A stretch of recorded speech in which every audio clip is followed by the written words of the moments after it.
more than 70 million Americans are in the path of a massive winter storm today. Winter weather alerts about dangerous conditions have been sent out across the Northeast. Some areas can expect over a foot of snow and blizzard-like conditions.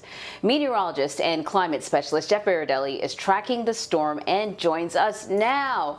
All right, so this is our first big nor'easter. It looks like some areas could get more snow than they got all of last winter. I don't think it barely snowed in Philadelphia last winter, so it would be pretty easy to top those numbers. But what can the East Coast expect out of this nor'easter?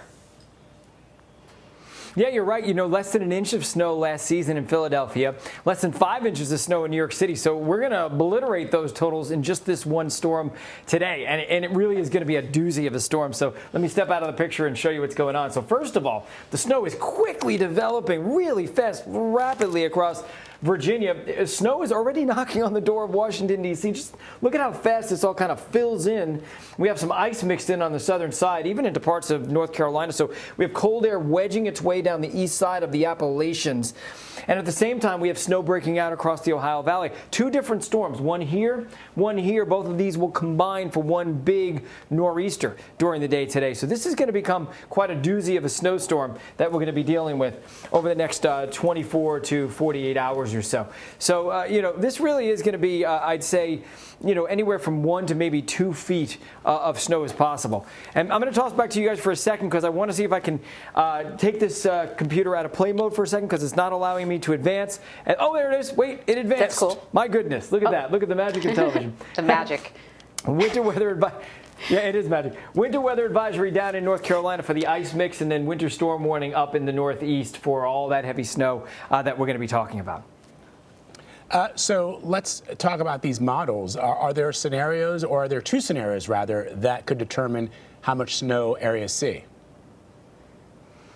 So much of it is due to whether or not we get a lot of warm air along the coast or not. And it's really going to be so close. It looks like the rain snow line, or I should say snow ice line, is going to be right over New York City and just to the north of Philadelphia. So let's show you why. High pressure is kind of battling its ground. And if it can stay strong, it'll keep that cold air in place. It'll remain mostly snow in New York City. However, at the same time, the storm is battling and pushing warm air in. And so that dividing line is going to be right over Philly and New York. I think Philly will turn to sleep. New York will probably be a mix of snow and sleet. So we'll do it hour by hour and show you. So that snow is already almost on the doorstep of Washington, D.C. By 1 o'clock, it's snowing in Washington. It's about to move into Philadelphia. By mid-afternoon, heavy snow starts in Philly and eventually in New York City by late day. And look at all that snow. Pennsylvania, inland parts of New York, moving into New England as we head through the evening hours. But look at that right there. That's that warm air nose kind of making its way in from the south right here.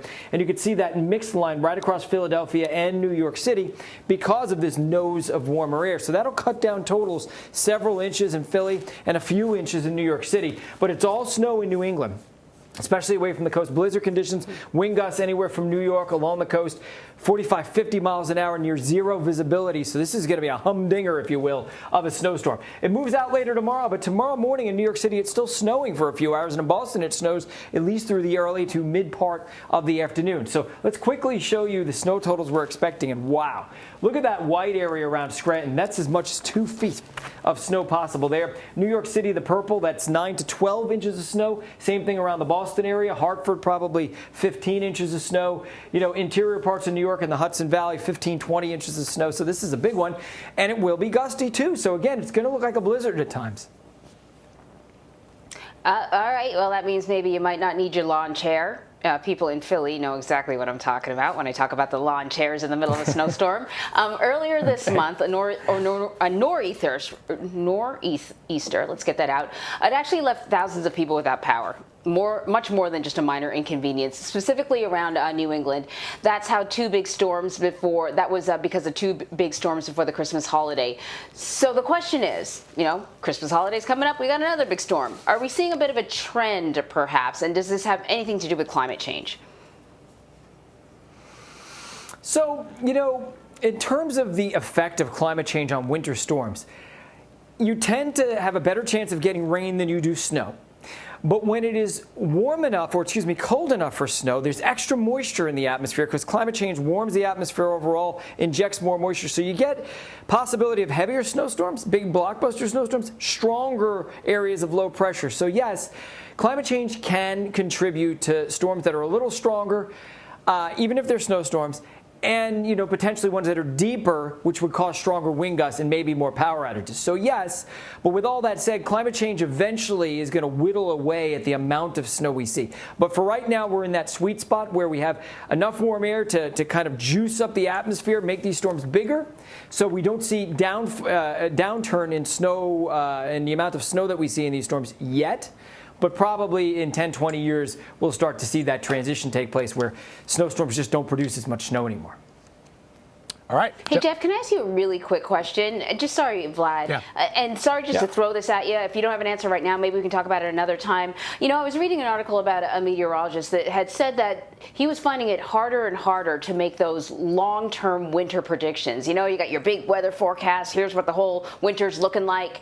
That he was finding it more challenging to be accurate because of climate change. Are you finding that? Are you finding that climate change is making it a little harder to make accurate predictions? Our technology is getting better.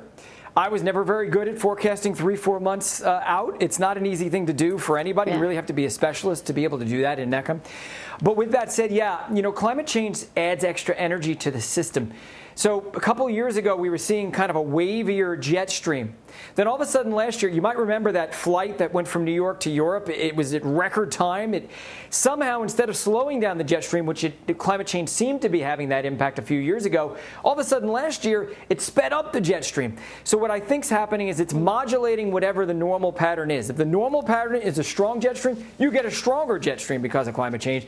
If the normal pattern that particular year is a wavier, slower jet stream, then it emphasizes that slower jet stream. So it seems to pile on and add energy to whatever the normal pattern is. That's at least my theory, something I follow very closely. But yeah, it would make it harder to forecast in the longer range, for sure. Really interesting. Jeff Berardelli, my friend, thank you very much. Appreciate it. Stay safe out there.